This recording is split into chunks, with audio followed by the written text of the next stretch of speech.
बिस्मिल्लाहिर्रहमानिर्रहीम। अस्सलाम वालेकुम। पाकिस्तान और इंग्लैंड के क्रिकेट बोर्ड्स के दरमियान सीरीज के मस्तकबिल पर तबादला ख्याल के लिए वीडियो लिंक इजलास 15 मई को होगा, जिसमें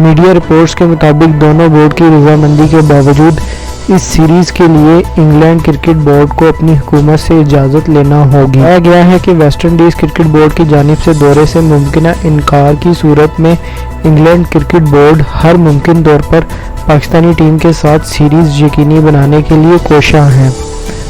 वेस्ट इंडीज़ के साथ मैचेस न होने की सूरत में पाकिस्तान के खिलाफ सीरीज़ एक टेस्ट इजाफी तजवीज़ भी किया गया है और 4 टेस्ट मैच होने की सूरत में पाकिस्तानी टीम के दौरे का आगाज़ जुलाई के तीसरे हफ्ते से होगा।